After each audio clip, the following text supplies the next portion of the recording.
कहाँ तक किया था जी कल? कल अपना हो गया था deferred tax liability net. Deferred tax liability net के बाद जी आगे चलना है अपने को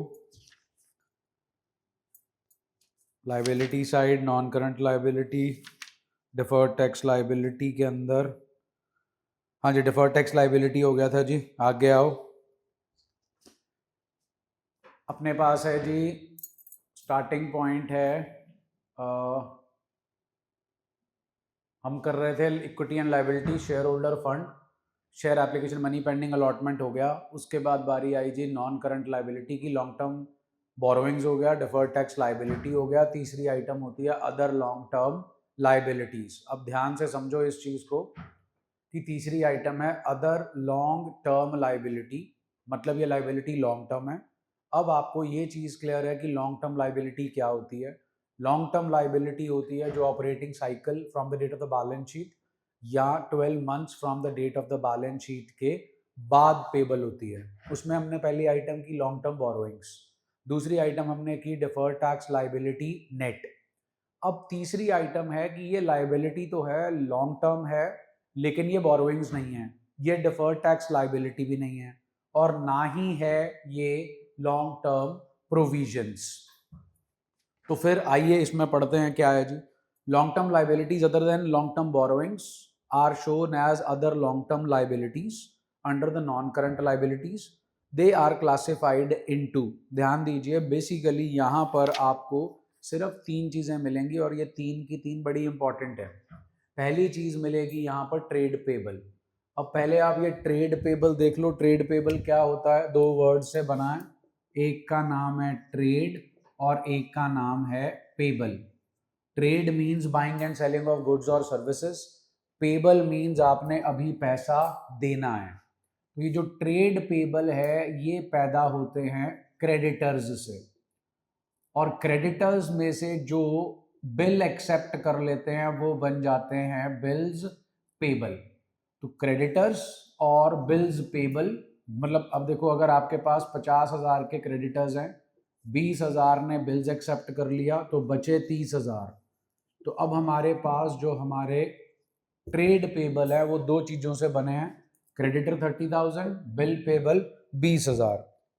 अब हम बात कर रहे हैं अदर लॉन्ग टर्म लाइबिलिटीज की। वर्ड आ गया लॉन्ग टर्म। अगर लॉन्ग टर्म वर्ड आ गया, इसका मतलब हमने इन्हें पैसा कब देना है? हमने इन्हें पैसा देना है 12 महीने या ऑपरेटिंग साइकिल के बाद। इन्हें 12 महीने के अंदर अंदर पेमेंट करनी नहीं है। Trade payable if agreed to be settled after 12 months from the date of the balance sheet or after the period of operating cycle from the date of the balance sheet are shown as other long-term liabilities under non-current liabilities. Example check कर लो, अगर हमने goods purchase किए हैं और payment करनी है 24 months के बाद from the date of the balance sheet, और जो ऑपरेटिंग साइकिल का पीरियड है वो 18 मंथ्स है। अब अगर याद हो कल या परसों जब भी हमने ये किए थे, कल ही किए थे शायद, अब हमारा ऑपरेटिंग साइकिल है 24 मंथ्स, सॉरी, ऑपरेटिंग साइकिल है हमारे पास 18 मंथ्स, और जो छोटा साइकिल दूसरी कंडीशन है वो है 12 मंथ्स। पेमेंट आपने करनी है 24 मंथ्स के बाद। दोनों सर्कल्स क्रॉस हो गए, सो हमारे लिए ये ट्रेड पेबल्स जो हैं वो है non current liability. Non current liability के अंदर other long term liabilities.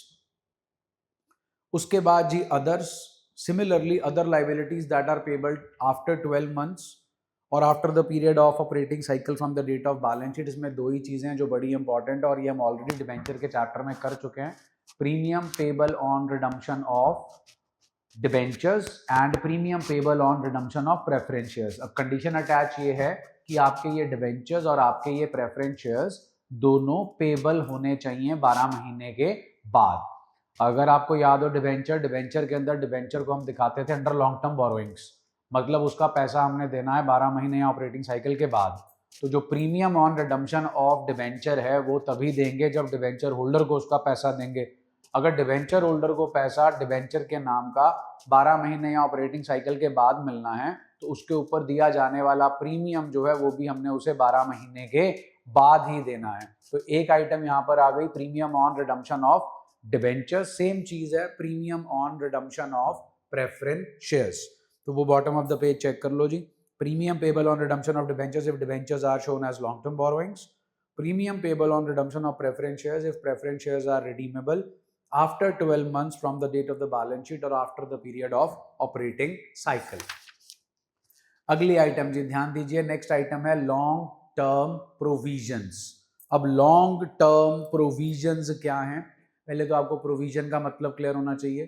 Provision is the amount set aside out of profits to meet a future liability, the amount of which can not be determined with substantial accuracy.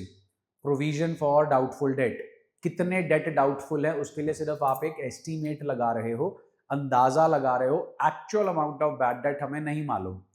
Provision for warranties, provision for employee benefits.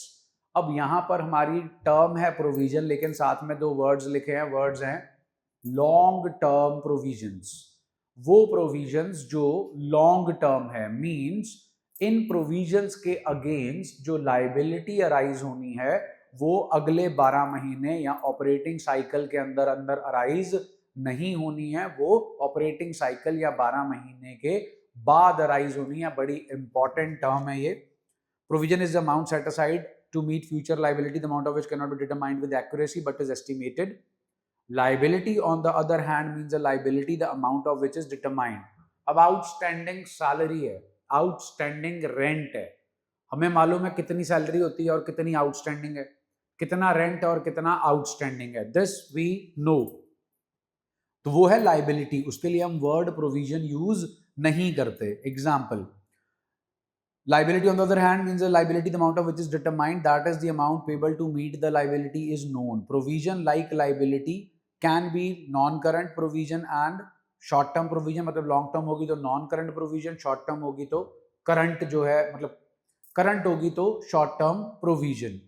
Example देख रखे हैं जी, long term provisions are the provisions against which liability will arise after 12 months और after the period of operating cycle from the date of the balance sheet. Example पढ़िए, provision made for retirement benefits payable to the employees who will retire after 12 months from the date of the balance sheet।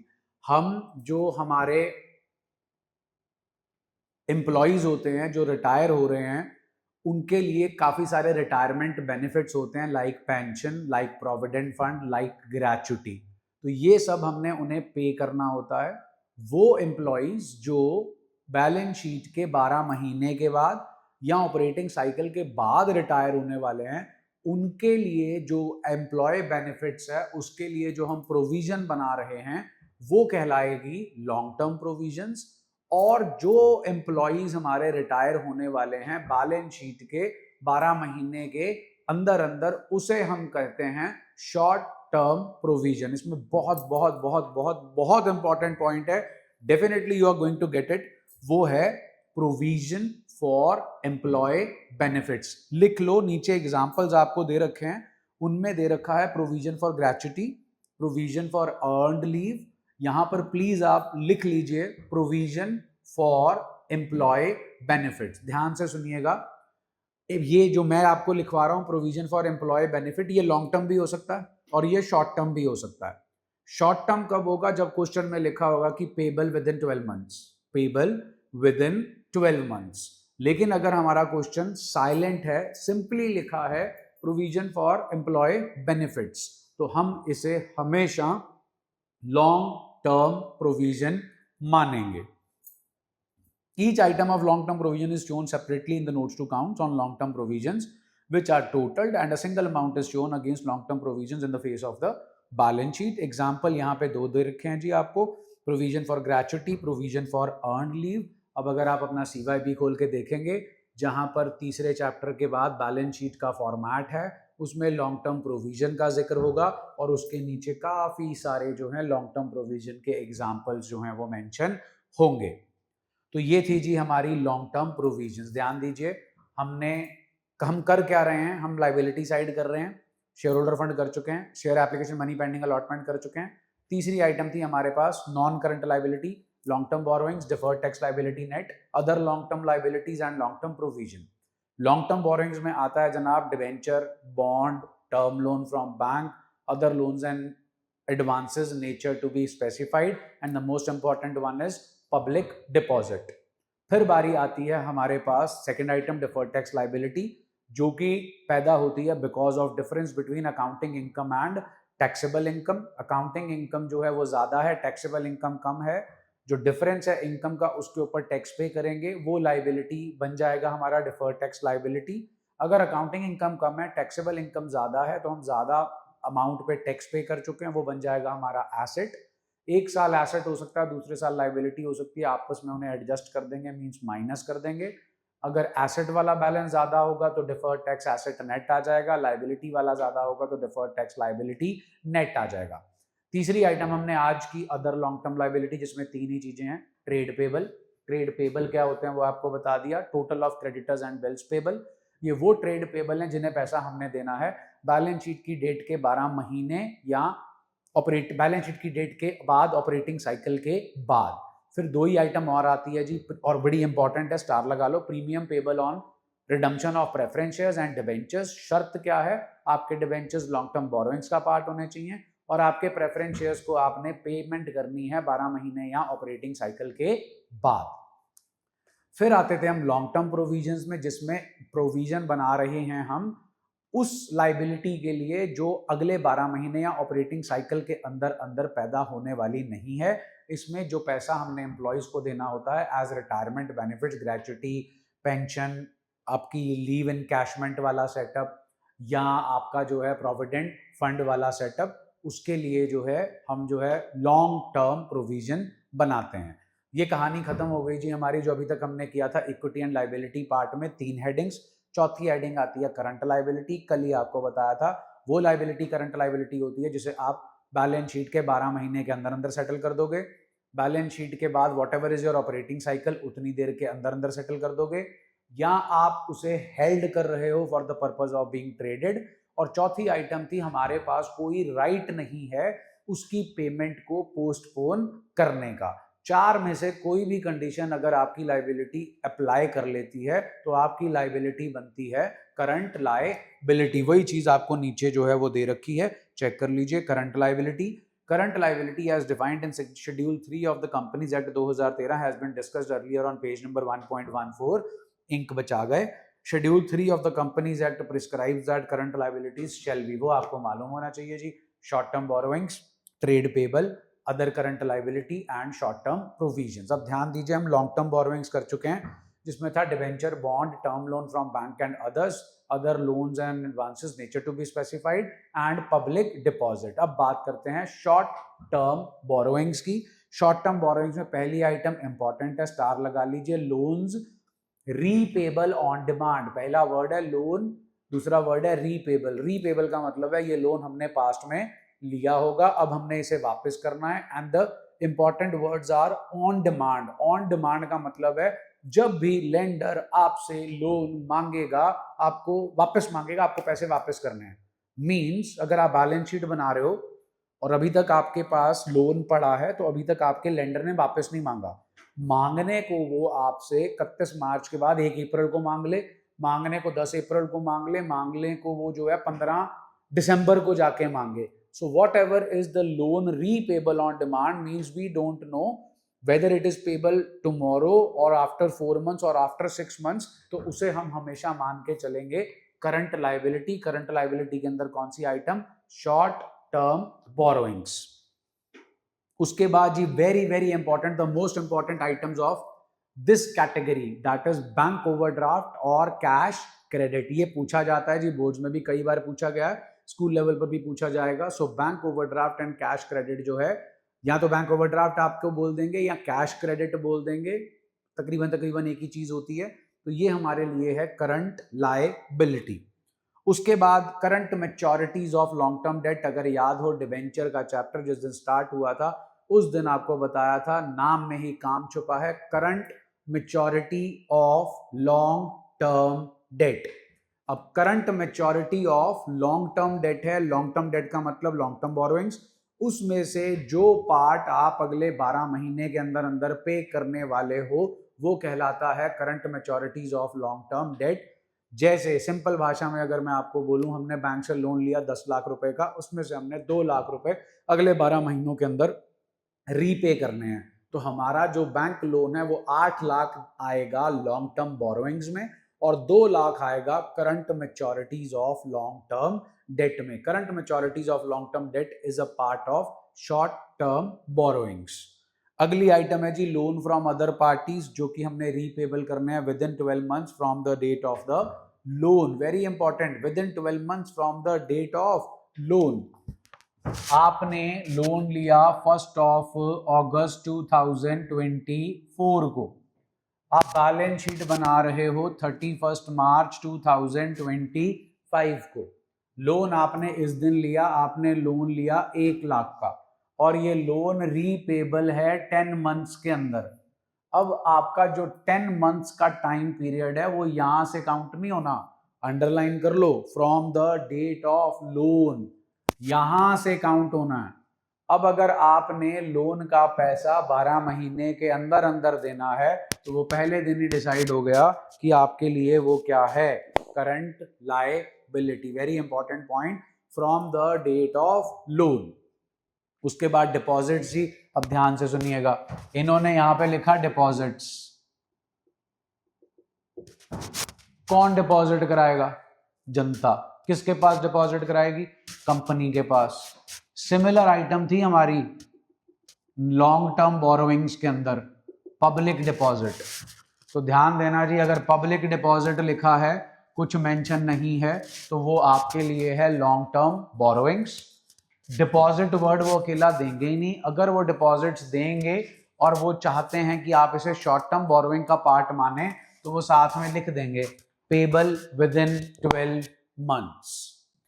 और उसके बाद है जी other loans and advances, ये ऊपर भी था। अब अगर आप लॉन्ग टर्म बोरोइंग्स को कवर करो, वहां डिबेंचर आता था, यहाँ आता है long term loan, sorry loan repayable on demand. वहां बॉन्ड्स थे, यहाँ नहीं है। वहां पब्लिक डिपॉजिट था, यहाँ डिपॉजिट है। वहां other loans and advances nature to be specified था, यहाँ पर भी है other loans and advances nature to be specified. यहाँ पर जो दो चीजें अलग है वो है, एक तो current maturities of long term date और एक है बैंक ओवरड्राफ्ट या कैश क्रेडिट। ये याद रखना पड़ेगा जी आपको। अब जब ये लाइबिलिटी वाला पोर्शन खत्म हो जाएगा तो आगे इलस्ट्रेशंस जो हैं वो करेंगे। अब वो इलस्ट्रेशंस जो है ना, वो मैं आज नहीं कराऊंगा आपको, क्योंकि उसमें मेरे को आपका जो है वो इनपुट चाहिए। अब अगर आप इनपुट इस पे लेने चलेंगे टेक्स्ट वाले मैसेज पे, तो बहुत लेट हो जाएगा जी। आज मेरे को वैसे तो आपको बुला ही लेना चाहिए था, मैं तो आया ही था, but just your safety concerns, और उधर अपना ऋषि नगर वाले साइड पे तो काफ़ी जो है वो कल वाटर लॉगिंग थी, इस वजह से जो है वो आपको ऑफ किया था। बारिश हो रही थोड़ी बहुत के नहीं, चलो पहले बीच में बारिश भी हो रही थी। तो कल से तो क्लास ऑन है जी, आपकी नॉर्मल ऑफलाइन क्लास। अभी डिस्कस कर लेते हैं जी। कल अब आपका स्कूल तो छुट्टी हुई है ना 3 तारीख, तो जो आपकी रिवीजन क्लास रहती थी एक, जिसके अंदर हमारा पढ़ा है dissolution, share capital and debenture, वो कल लगेगी जी सुबह 9 AM। 9 बजे से लेकर 1:30 बजे तक जो है वो कल आपकी रिवीजन क्लास लगाकर कोशिश करेंगे जी अपना डिसोल्यूशन, शेयर कैपिटल और डिबेंचर सारा कुछ निपट जाए। चलिए, हम थे जी शॉर्ट टर्म बोरोइंग्स पे। शॉर्ट टर्म बोरोइंग्स हो गया जी। शॉर्ट टर्म बोरोइंग्स में एक आइटम है current maturity of long term date, वो मैं आपको बता चुका हूं। मैं आपको current maturity of long term date और शॉर्ट टर्म बोरोइंग्स के बीच का डिफरेंस पहले दिन ही बता चुका था, जिस दिन हमने डिवेंचर किया था। शॉर्ट टर्म बोरोइंग्स अगर कोई आइटम है तो वो right from the very first day short term borrowings ही होगी। आप सिर्फ शॉर्ट टर्म बोरोइंग्स का नीचे एक एग्जाम्पल पढ़ लो जो डब्बे में दे रखा है। Short term borrowings are the borrowings of a company that are due for payment as the date of borrowing within 12 months or within the period of operating cycle from the date of balance sheet as on the date of loan.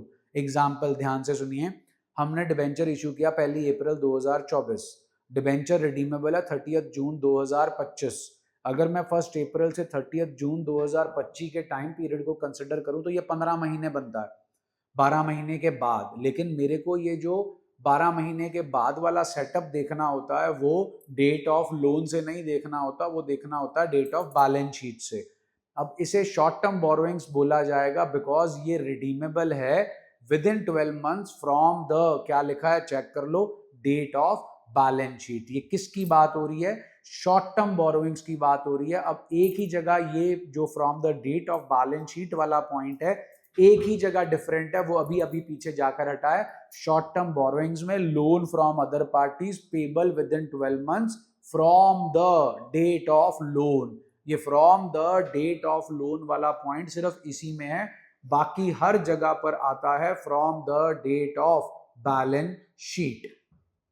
और जो current maturities of long term debt है वो भी आप ऊपर example check कर लो। हमने debenture issue किए थे 1 अप्रैल 2023 में 5 लाख के, जिन्हें 5 इक्वल ईयरली इंस्टॉलमेंट्स में रिडीम करना है।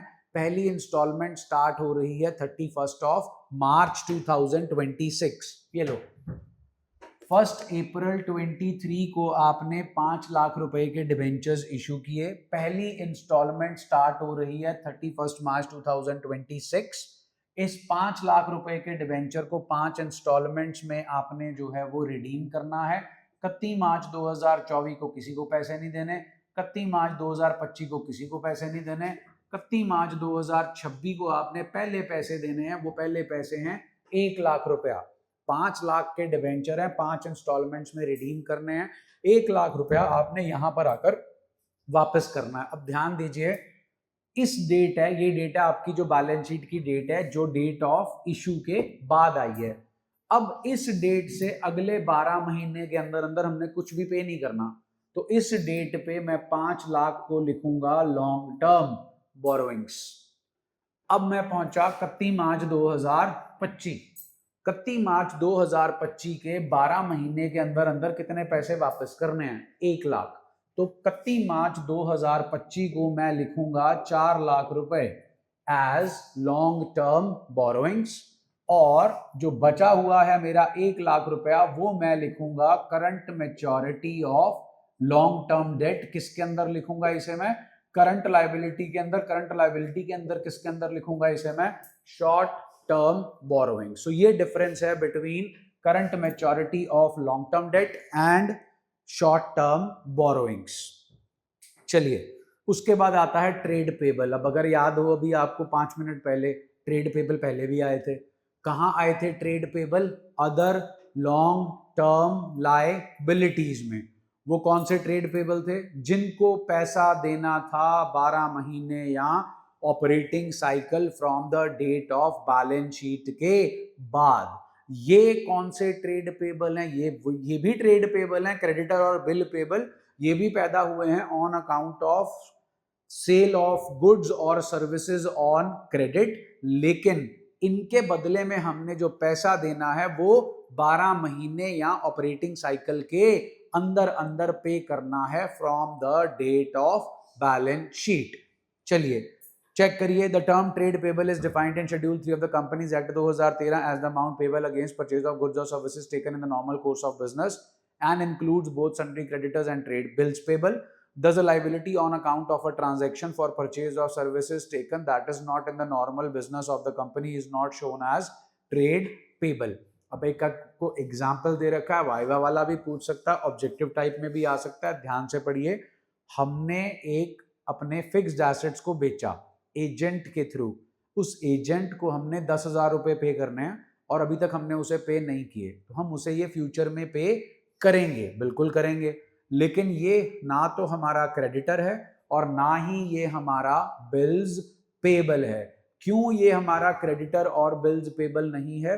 बिकॉज हम इसको 10,000 रुपए फ्यूचर में पे करेंगे, not because we have purchased any goods और सर्विसेज फ्रॉम हिम। इसने सिर्फ हमारा फिक्स्ड एसेट जो है उसको बिकवाने में हेल्प की है, तो ये हमारे लिए क्रेडिटर और बिल पेबल नहीं है। इट मीन्स ये ट्रेड पेबल नहीं है। इट मीन्स हम इसे कहां पर दिखाएंगे? हम इसे दिखाएंगे अदर करंट लायबिलिटीज में। चेक कर लीजिए, ₹10,000 will be shown as other current liabilities and not as trade payable. अब ध्यान से सुनिएगा जी, जो अगली हेडिंग है वो बड़ी इंपॉर्टेंट है। हम हेडिंग कर कौन सी रहे हैं? मेन हम हेडिंग कर रहे हैं करंट लायबिलिटी। करंट लायबिलिटी में हमारे पास सबसे पहली आइटम थी शॉर्ट टर्म बोरोइंग्स, हो गया। दूसरी आइटम थी हमारे पास ट्रेड पेबल, हो गया। तीसरी आइटम थी हमारे पास अदर अदर करंट लायबिलिटी।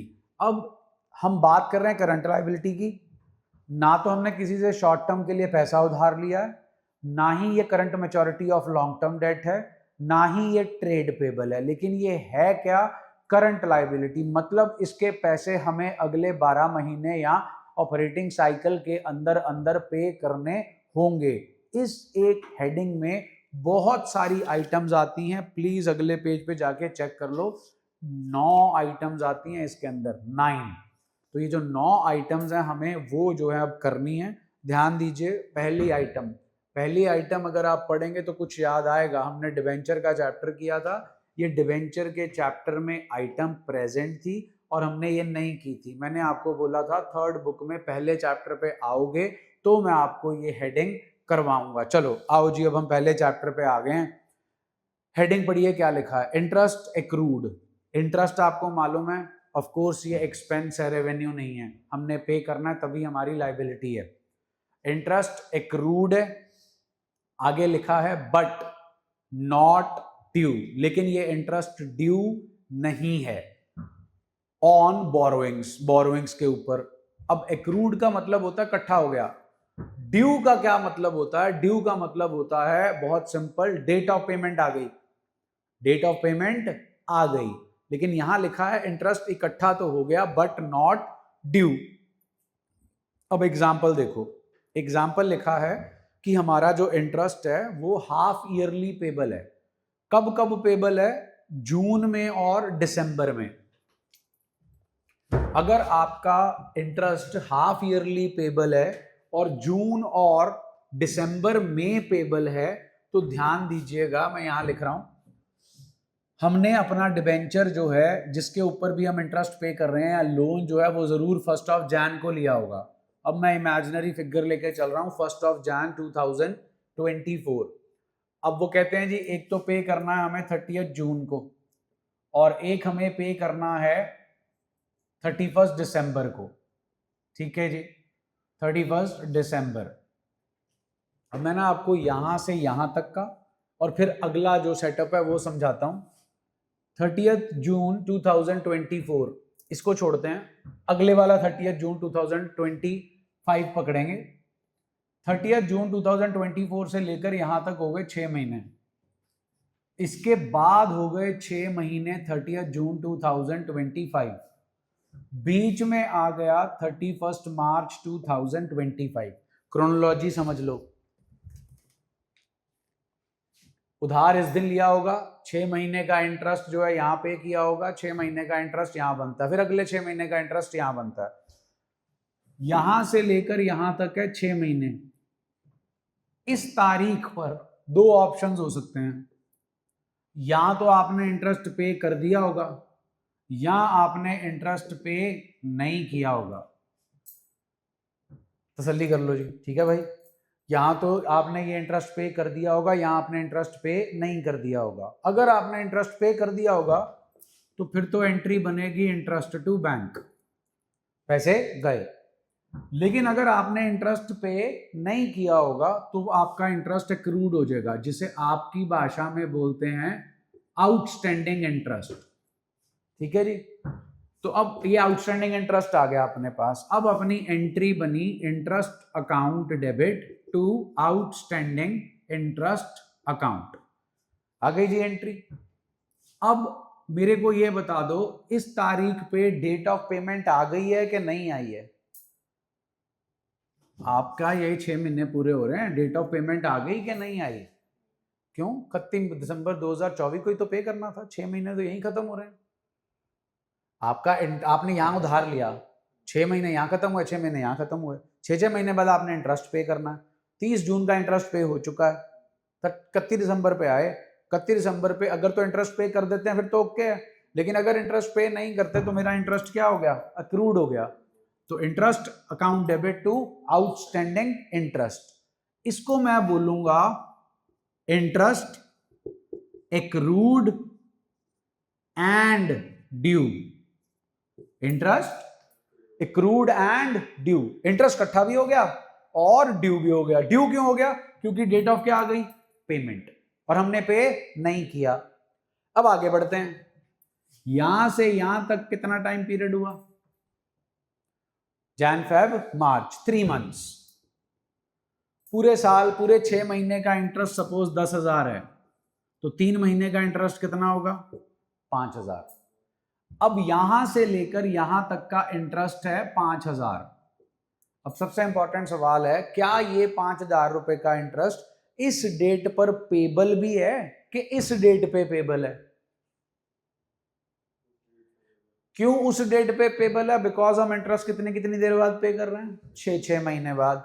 हम यहां पर 6 महीने का इंटरेस्ट देंगे, फिर 6 महीने का इंटरेस्ट यहां देंगे। हमें यहां से यहां तक का इंटरेस्ट क्यों निकालना पड़ रहा है? बिकॉज ये है कलेश, दैट इज 31 मार्च 2025। अब 31 मार्च को क्या होता है जी? Year and. अब 31 मार्च को ईयर एंड होता है और 3 महीने का हमारा इंटरेस्ट है। अब ये जो 3 महीने का इंटरेस्ट 5,000 है, ये इंटरेस्ट भी एक्रू तो हो गया, इकट्ठा तो हो गया, लेकिन क्या ये पेबल था? नहीं, बिकॉज इसकी डेट ऑफ पेमेंट नहीं आई। तो इसको मैं बोलूंगा interest accrued but not due.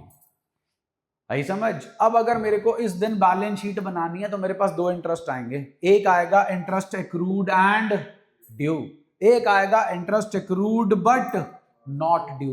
दोनों ही मेरे लिए क्या है? लायबिलिटी। केडी liability? Current liability. Current liability में केडी लायबिलिटी? Other current liability. क्योंकि ना तो ये लॉन्ग टर्म बोरोइंग्स है और ना ही ये ट्रेड पेबल है और ना ही ये प्रोविजन है, क्योंकि मेरे को इसकी एग्जैक्ट अमाउंट मालूम है कि एग्जैक्ट अमाउंट ये 5,000 है और ये 10,000 है। तो मैं दोनों को ही कहां शो करूंगा? Current liability, other current liability, लेकिन दोनों का जो डिफरेंस है वो आपके सामने है। And the deciding factor is date of payment. इसकी डेट ऑफ पेमेंट जो है वो आ चुकी है, इसकी डेट ऑफ पेमेंट अभी नहीं आई है। इसकी डेट ऑफ पेमेंट आएगी 30th of June 2025 को। चलिए जी, मैंने दोनों पॉइंट समझा दिए जी आपको, interest accrued and due and interest accrued but not due. Interest accrued but not due आपका पहला पार्ट था, इंटरेस्ट एक्रूड एंड ड्यू आपका दूसरा पार्ट है। तीसरी आइटम जी very simple, income received in advance. आपको कमीशन एडवांस में मिल गया, आपको रेंट एडवांस में मिल गया, आपको इंटरेस्ट एडवांस में मिल गया, वो हमारे लिए है करंट लायबिलिटी। कौन से वाली? Other current liability. उसके बाद जी हमारे पास आता है अनपेड डिविडेंड, जिसको एक और नाम है unclaimed dividend. Unpaid dividends are dividend declared but they remain unclaimed by the share holder. जब कंपनी डिविडेंड डिक्लेयर करती है तो अगर share holders annual general meeting में उस डिविडेंड को अप्रूव कर देते हैं तो कंपनी जितना भी डिविडेंड वो अप्रूव करती है उसे एक अलग बैंक अकाउंट में डाल देती है। और जैसे जैसे शेयर होल्डर डिविडेंड क्लेम करते जाते हैं उस बैंक अकाउंट में से पैसा निकलकर जो शेयर होल्डर डिविडेंड क्लेम कर रहा है उसके खाते में चला जाता है। लेकिन यहां पर की फैक्टर है क्लेम करना। क्या क्लेम करना है? डिविडेंड। किसने क्लेम करना है? शेयर होल्डर ने। अगर शेयर होल्डर डिविडेंड क्लेम नहीं करेगा तो वो डिविडेंड का पैसा जो एक अलग से बैंक अकाउंट कंपनी ने बनाया था डिविडेंड पे करने के लिए, उसी में पड़ा रहेगा और वो पैसा कहलाता है अनपेड डिविडेंड। हाल फिलहाल डेट ऑफ बैलेंस शीट पे शेयर होल्डर ने वो डिविडेंड का पैसा क्लेम नहीं किया। शेयर होल्डर मर नहीं गया, कंपनी मर नहीं गई, बैलेंस शीट की तारीख के बाद हो सकता है वो हमसे ये पैसा क्लेम कर ले। तो हमारे लिए ये पैसा क्या है? Current liability. करंट लायबिलिटी के अंदर कौन सी लायबिलिटी? Other current liability. तो हमारे पहले दो इंटरेस्ट थे, accrued but not due, accrued and due। तीसरी आइटम थी इनकम रिसीव्ड इन एडवांस। चौथी आइटम आ गई जी हमारे पास अनपेड या अनक्लेम्ड डिविडेंड। उसके बाद जी फिफ्थ पॉइंट पे आओ, पढ़ो, सिंपल है। Excess application money refundable and interest accrued thereon. आपका जो एक्सेस एप्लीकेशन मनी है, हाँ जी, एक्सेस एप्लीकेशन मनी कब कब पैदा होती है ये कर चुके हैं हम, अगर याद हो आपको। When share application money is a current liability, मैंने कल कराया था जी, आपको चेक कर लो। When is share application money a current liability, page number 1.14।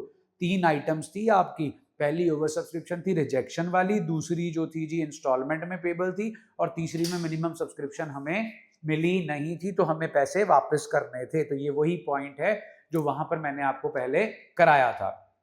उसके बाद 6th पॉइंट पढ़ो जी, unpaid matured deposits and interest accrued thereon. अब अगर डिपॉजिट्स की बात करें, आज ही करके हटे हैं, एक शॉर्ट टर्म बोरोइंग्स में आया था जी हमारे पास डिपॉजिट्स, लॉन्ग टर्म बोरोइंग्स में हमारे पास आया था पब्लिक डिपॉजिट, दोनों ही हमारे लिए हैं डिपॉजिट्स। अब यहां पर वर्डिंग क्या यूज हो रही है प्लीज चेक कीजिए। अनपेड, अनपेड का मतलब, पहली बात तो ये बता दूं जी, ये करंट लायबिलिटी और ये नॉन करंट लायबिलिटी है, मतलब ये लोगों का पैसा है जो कंपनी के पास पड़ा है और कंपनी ने एक सर्टेन टाइम पीरियड के बाद ये पैसा जिन लोगों ने डिपॉजिट कराया था उनको वापस करना है। तो यहां पर क्वेश्चन में लिखा गया है अनपेड मैच्योर्ड डिपॉजिट। आप बैंक के पास पैसा जमा करा रहे हो 2 साल के लिए, ठीक है, तो अब जब 2 साल पूरे हो गए तो मैच्योरिटी डेट आ गई। अब अगर बैंक वाले आपका पैसा पे नहीं कर रहे तो बैंक वाले अपनी किताबों में लिखेंगे अनपेड मैच्योर्ड डिपॉजिट्स, और जितना उसके ऊपर इंटरेस्ट एक्रू होता जा रहा है वो बैंक वालों को पे तो कर देना चाहिए था, लेकिन मैच्योरिटी डेट आ चुकी है लेकिन उन्होंने पे नहीं किया, तो ऑब्वियस है कि वो इसे जल्दी से जल्दी पे करेंगे। 12 महीने का गैप या ऑपरेटिंग साइकिल के खत्म होने का वेट नहीं करेंगे। सो ये है unpaid matured deposit and interest accrued there on.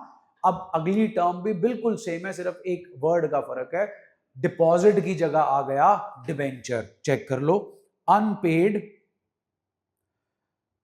Matured debentures and interest accrued thereon. अगली आइटम से आप बहुत ज्यादा फेमिलियर हो, that is calls in advance. याद है, कॉल्स इन अरियर्स।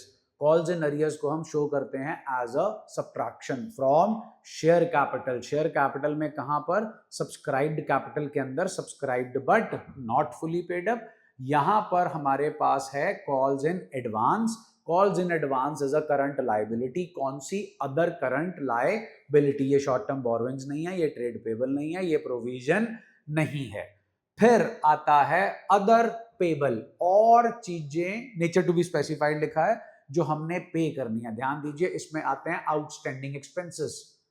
पढ़ लो जी, नीचे एग्जांपल दे रखा है, आउटस्टैंडिंग एक्सपेंसेस, अंडरलाइन कर लो, इंपॉर्टेंट है, बाकी सीवाईबी की बैलेंस शीट में जाओगे तो सब मिलेगा।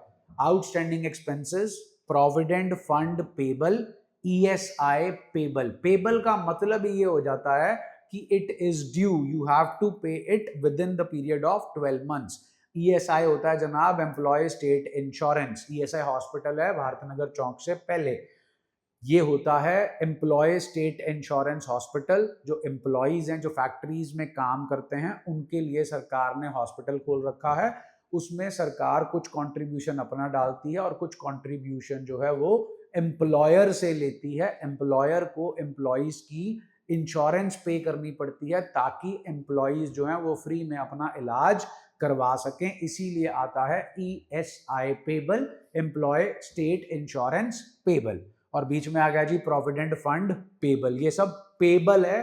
पेबल का मतलब है कि ये 12 महीने के अंदर अंदर पे होगा। तो ये आ गया जी हमारे पास अदर करंट लायबिलिटी।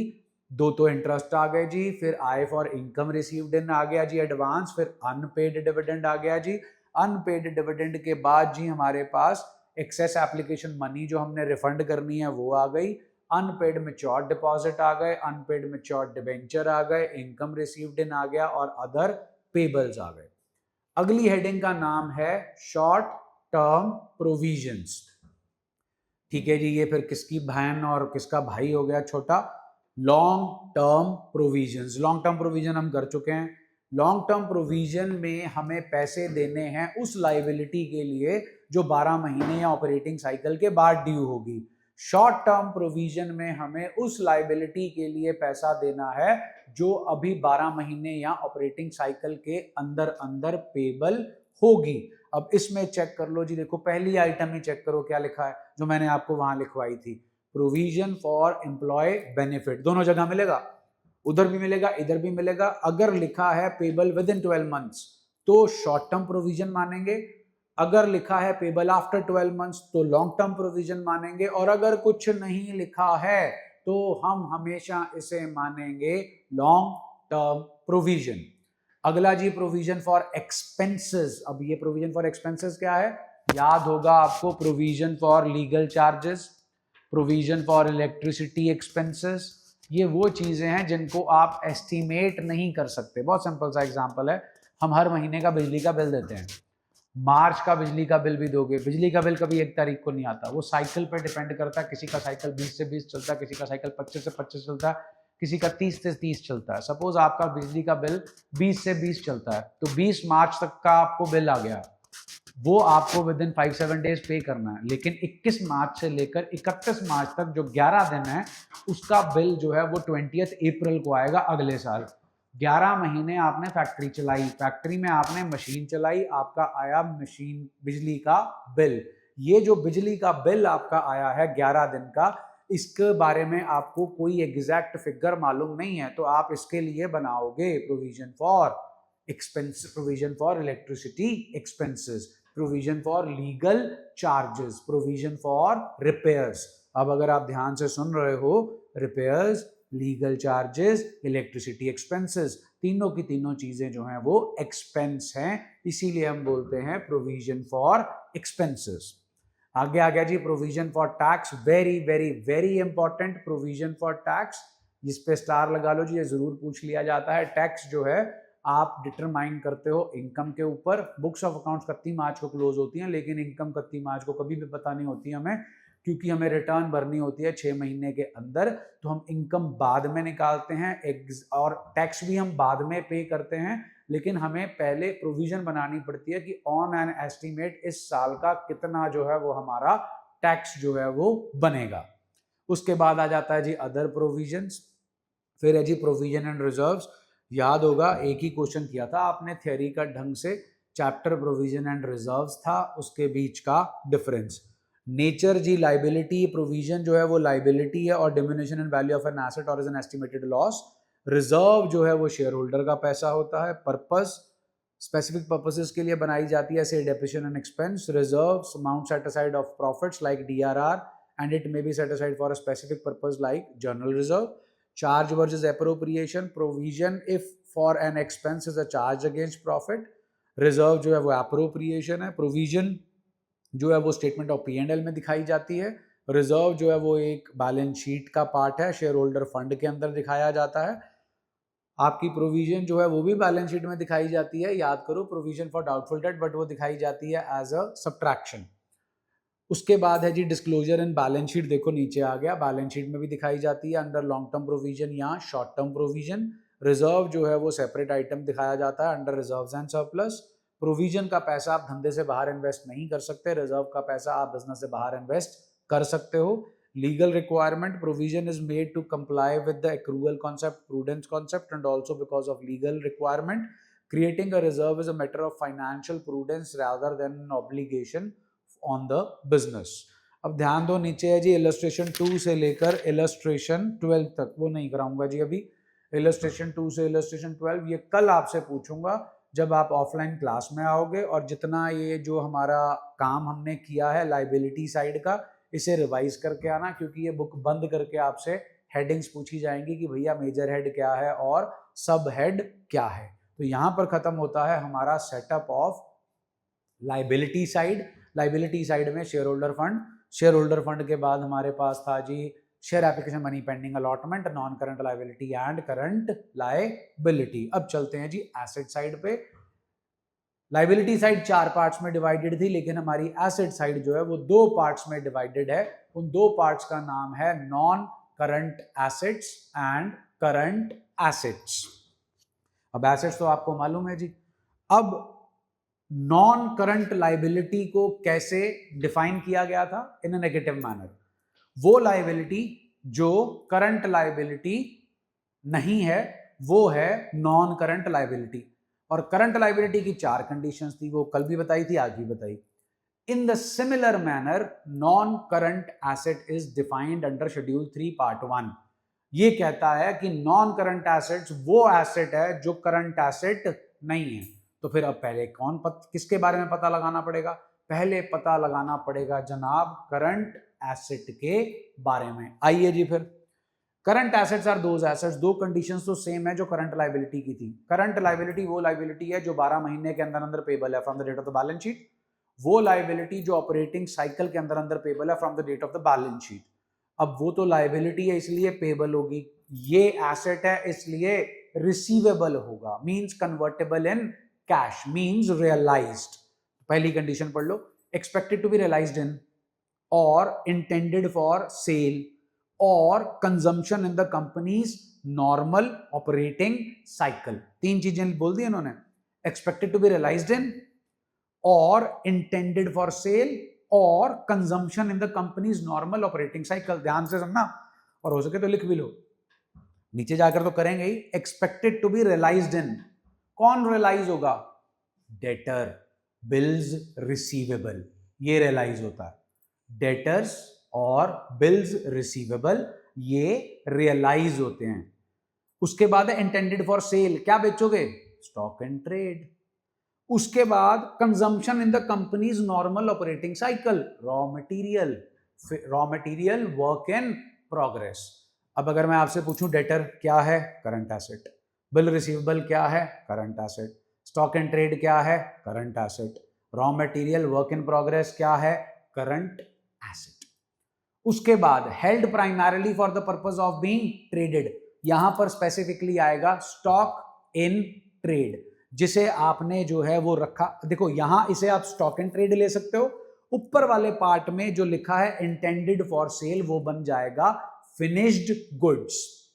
फिर जी expected to be realized within 12 months from the reporting date, done है जी। चौथी आइटम बड़ी इंपॉर्टेंट है, ध्यान से समझिएगा, कैश एंड कैश इक्विवेलेंट्स। दो वर्ड, दो टर्म्स हैं, एक नहीं है। एक का नाम है कैश।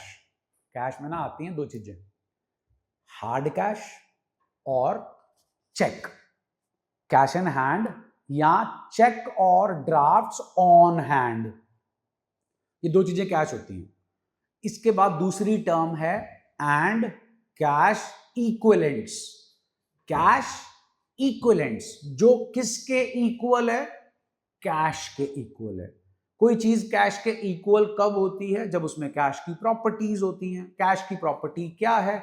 जितना कैश आपके पास है उतने की आपको वर्थ मिल जाएगी। इन डिटेल करेंगे इस टर्म को 5वें चैप्टर में, जहां पर ये 1 मार्कर में आता है cash equivalent. Cash equivalents are short term highly liquid investments that are convertible into known amount of cash without any significant risk of change in value। ये है पूरी टर्म का मतलब जो है कैश इक्विवेलेंट का। अब यहां पर जो समझने का पॉइंट है वो ये है कि हम पूरी टर्म को लेके चल रहे हैं cash and cash equivalent, unless they are restricted from being exchanged or used to settle a liability for at least 12 months after the reporting date, that is the balance sheet date।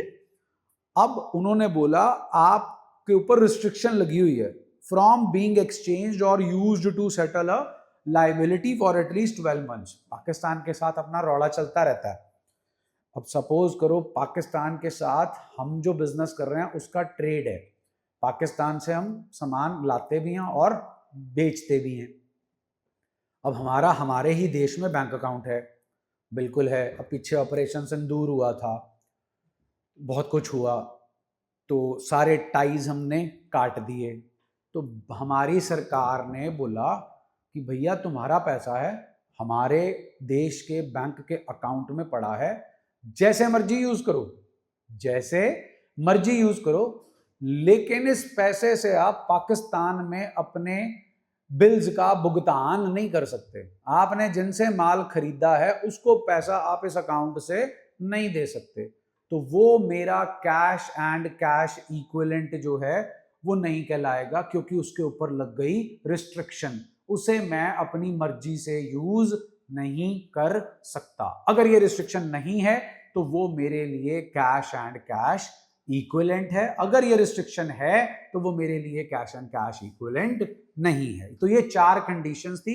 वैसे तो नीचे चारों mention है, मैंने आपको मोटा मोटा चारों कंडीशन का ओवरव्यू दे दिया। आओ जी, before we discuss the above conditions let us recapitulate the meaning of the term operating cycle. नहीं कर रहा जी मैं रिकैप्चुलेट, मैंने आपको कल करवा दिया था। आओ जी, पहला expected to be realized in or intended for sale or consumption in the company's normal operating cycle. Assets that are expected to be realized within the operating cycle of the business are shown as current asset. Example, अपना operating cycle 15 महीने का है, वो asset जो 15 महीने के अंदर अंदर रियलाइज हो जाएगा वो करंट एसेट कहलाएगा, जो 15 महीने के बाद रियलाइज होगा वो नॉन करंट एसेट कहलाएगा. Held primarily for the purpose of being trading, an asset is shown as current asset if it is held for the purpose of trading. अगर आप ट्रेडिंग कर रहे हो तो ऑब्वियसली जो स्टॉक आपने अपने पास रखा होगा, आपका पर्पज है उसे आगे बेचना, तो उसे बोलते हैं स्टॉक इन ट्रेड.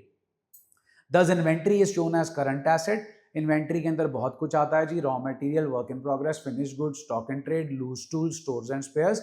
आगे जाकर इन्वेंट्री पे पहुंचेंगे तो हम जरा वहां पर जाकर डिस्कस करेंगे. Next, expected to be realized within 12 months from the reporting date, that is the balance sheet date.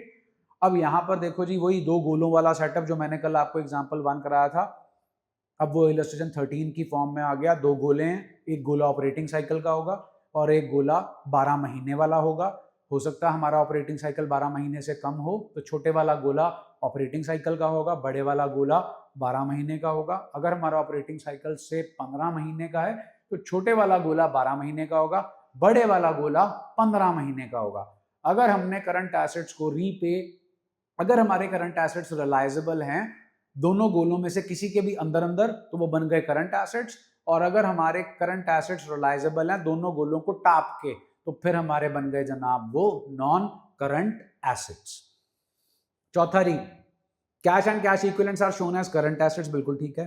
However if there are restrictions on their use, they are not shown as current assets but as non-current assets. Example, if a company has a fixed deposit which is given as a collateral security for loan, since the fixed deposit cannot be realized and used till the time it is realized, till that time it will be shown as non-current asset. FD है जी, आपने FD कराई 3 साल की, तो इसका मतलब आप bank से 3 साल बाद पैसा लोगे ना जी ना. आपने आज FD कराई, 3 दिन बाद पैसा निकलवा लो, FD तोड़वा लो, कोई प्रॉब्लम नहीं है. FD टूट जाएगी, आपको आपके पैसे मिल जाएंगे, लेकिन जितना इंटरेस्ट उन्होंने आपको बोला था हम आपको देंगे वो उतना इंटरेस्ट नहीं देंगे. लेकिन आपने क्या किया, आपने लोन ले रखा अगेंस्ट FD. आपकी FD थी 10 लाख की, 10 लाख के ऊपर आपको 80% तक का लोन मिल जाएगा. तो 10 लाख की आपकी FD है, आपने उस पर 8 लाख का लोन ले लिया. तो अब जो वो FD है ना, अब नहीं तोड़वा सकते आप, क्योंकि उस FD के अगेंस्ट आपने क्या ले रखा है, लोन. तो अब वो FD आपके लिए करंट एसेट नहीं है, अब वो FD आपके लिए है नॉन करंट एसेट. अब आगे जाकर आप पढ़ेंगे, ये जो पॉइंट है ना ये फिर से आएगा आखिरी हेडिंग नहीं, कैश एंड कैश इक्विवेलेंट की हेडिंग के अंदर, जो ITC का C पार्ट है. चलिए, डब्बा नहीं करा रहा जी मैं, इलस्ट्रेशन 13 नहीं करा रहा, मैं आपको करा चुका हूँ. ये आओ जी, अगली item, page number 1.29, top of the page, the heading is non current assets. केड़े एसेट्स? Non current assets. अब याद हो, अगर non current assets, non current asset में पहली आइटम थी PPE and IA, property plant and equipment and intangible assets. इसके अंदर 4 आइटम्स थी जनाब, property plant and equipment, intangible asset, capital work in progress, intangible asset under development. तो जी आओ, property, plant and equipment and intangible asset are those assets which are held by the company not for resale but for the purpose of increasing the earnings of the business. They may be described as fixed asset, जो आप 11th standard और 12th standard की partnership में करते थे, as they are used for a long time to earn profit. These assets are categorized into, पहला जी property, plant and equipment, बिल्कुल ठीक है जी. दूसरा जी इंटेंजिबल एसेट, तीसरा जी कैपिटल वर्क इन प्रोग्रेस, और चौथा जी इंटेंजिबल एसेट अंडर डेवलपमेंट. इसके अंदर पहली आइटम आ गई property plant and equipment are the assets which have physical existence, जिसकी फिजिकल एग्जिस्टेंस है. फिक्स्ड एसेट फिजिकल एग्जिस्टेंस है. अब इसमें एग्जांपल्स बहुत कॉमन है जी, land and building, plant machinery, furniture, computer, vehicle, office equipment etcetera. दूसरी आइटम जी इंटेंजिबल एसेट्स, जिनकी फिजिकल एग्जिस्टेंस नहीं है, लाइक ध्यान दीजिए goodwill, brand, trademarks, computer software, masthead and publishing titles, mining rights, copyrights, patent, licenses, franchisee etcetera masthead and publishing titles होता है the Tribune, Punjab Kesari, the Hindustan Times, the Economic Times. Mining rights, आपको right मिल गया mining करने का। Copyright, right to copy, T S. Grewal sir, all copyright reserved, सारे copyrights SCS जो कंपनी है उसी के पास हैं टी.एस. गरेवाल सर की बुक को छापने के। उसके बाद आ गया जी आपका पेटेंट्स, आपको मालूम है, लाइसेंसेज एंड फ्रेंचाइजी। फिर आ गया जी capital work in progress, example मैं आपको दे चुका हूं, वो प्रॉपर्टी, वो प्लांट, वो इक्विपमेंट जो अभी अंडर कंस्ट्रक्शन है, उस पर जितना खर्चा आप कर चुके हो वो है कैपिटल वर्क इन प्रोग्रेस। अगर आप इसे कंप्लीट कर लोगे तो अगले साल की बैलेंस शीट में ये कैपिटल वर्क इन प्रोग्रेस से छलांग मार के चला जाएगा प्रॉपर्टी, प्लांट एंड इक्विपमेंट में। फिर आता है जी intangible asset under development, same चीज, सॉफ्टवेयर वगैरह जो है जब तक बन रहा है उस पर जो खर्चा हो रहा है वो है इनटैंजिबल एसेट अंडर डेवलपमेंट। जब उसका खर्चा पूरा हो गया वो बन जाएगा इनटैंजिबल एसेट। एग्जाम्पल जी intangible assets like patents, intellectual property right etcetera under development. दूसरी आइटम जी इन्वेस्टमेंट्स। अब आप देखो प्रॉपर्टी, प्लांट, इक्विपमेंट हो गया, खरीदा है, खुद यूज कर रहे हो। इंटेंजिबल एसेट खरीदे हैं या बनाए हैं, खुद यूज कर रहे हो। Capital work in progress, intangible asset under development. अब आ गई इन्वेस्टमेंट। ऑफ कोर्स ये इन्वेस्टमेंट हमारे खुद के बिजनेस में नहीं होगी। अगर हमारे खुद के बिजनेस में होगी तो इससे हम कुछ ना कुछ खरीदेंगे। क्या खरीदेंगे? Property, plant and equipment and intangible asset. ये इन्वेस्टमेंट का जो पैसा है इससे शॉपिंग हो रही है। शॉपिंग में जो चीज खरीदी जा रही है वो हम अपने बिजनेस में यूज नहीं कर रहे। अब ये जो शॉपिंग आप कर रहे हो ये पहले तो दो तरीके की होती है, एक होती है नॉन करंट और एक होती है करंट। नॉन करंट शॉपिंग करके जो सामान ला रहे हो वो अगले 12 महीने या ऑपरेटिंग साइकिल के अंदर अंदर आपका बेचने का कोई इरादा नहीं है। Point number 1। Point number 2, current investments. ये वो शॉपिंग है जो आप कर रहे हो विद इन द 12 मंथ्स या ऑपरेटिंग साइकिल के अंदर अंदर बेचकर पैसा कमाने के लिए। तो ये है आपके दो मेजर पॉइंट्स। तीसरा मेजर पॉइंट, ये अगर रिवीजन क्लासेस लगाई हो, जो हमारी इन्वेस्टमेंट्स हैं वो दो तरीके की होती है, ट्रेड और नॉन ट्रेड। अगर तो मेंशन है कि ट्रेड है या नॉन ट्रेड है फिर तो रौला ही खत्म हो गया। लेकिन अगर मेंशन नहीं है तो पार्टनरशिप में हमेशा होती है वो नॉन ट्रेड इन्वेस्टमेंट्स, और कंपनी फॉर्म ऑफ ऑर्गेनाइजेशन में हमेशा होती है ट्रेड इन्वेस्टमेंट्स। चलिए, non-current investments are investments which are held not with the purpose to resell but to retain them. Non-current investments are further classified as trade investments and other investments. ये जो other है वो non-trade हो गई। Trade investments are investments made by a company in shares or debentures of another company to promote its own trade and business. Hero MotoCorp वाले CEAT में investment कर रहे हैं, सीएट कंपनी के शेयर डिवेंचर खरीद रहे हैं। सीएट कंपनी ग्रो करेगी, सीएट कंपनी टायर की क्वालिटी में इंप्रूवमेंट लाएगी, वही टायर हीरो मोटोकॉप में यूज हो रहा है। हीरो मोटोकॉप का खुद का बिजनेस और ट्रेड भी आगे बढ़ेगा। Is this investment is known as trade investments. दूसरा है जी other investments are those investments which are not trade investments. अब इन्वेस्टमेंट्स और क्लासिफाइड और shown under the following heads. पहली इन्वेस्टमेंट का नाम है इन्वेस्टमेंट इन प्रॉपर्टी। प्रॉपर्टी में इन्वेस्टमेंट कर दी, इक्विटी शेयर खरीद लिए, डिबेंचर खरीद लिए, फिर आपने जो है जी गवर्नमेंट की सिक्योरिटीज जो है उसे जो है वो आपने खरीद लिया। Investment in property, investment in equity, investment in preference shares, investment in government और ट्रस्ट सिक्योरिटीज। फिर आपने खरीद लिए जी म्यूचुअल फंड्स, डिबेंचर, बॉन्ड खरीद लिए।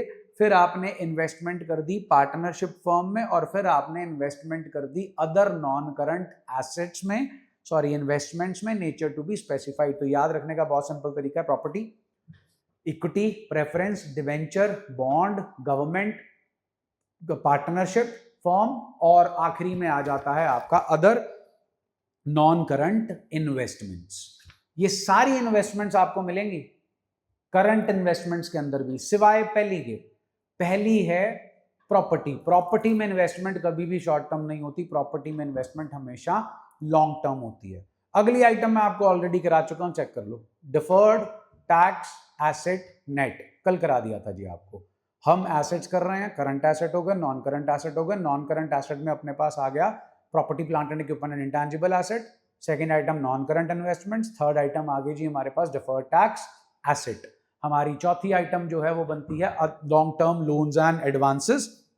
पांचवी बनती है अदर नॉन करंट एसेट्स। अब ध्यान से सुनिए जी, जो ये आपके रह गए पार्ट बैलेंस शीट का और उसके बाद statement of P and L का, कल मैंने आपको चैप्टर जो है ये खत्म करवा देना है और परसों जो है वो हम आपको चैप्टर खत्म करा देंगे, chapter number 2।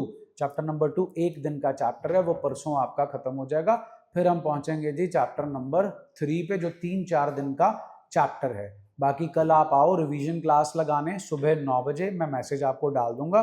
Future course of action जी कब तक आपको पढ़ाना है, कब थोड़े दिनों के लिए पढ़ाई रोकनी है, वो फिर हम कल डिसाइड करेंगे। आपका आज का काम है जनाब, जितनी लाइबिलिटी साइड है उसकी सारी हेडिंग्स को एक बार ढंग से रिवाइज करके आना, क्योंकि उसके मेजर हेड और सब हेड मैंने कल आपको नॉर्मल क्लास में पूछने हैं। चलिए जी, कल मिलते हैं ऑफलाइन मोड में।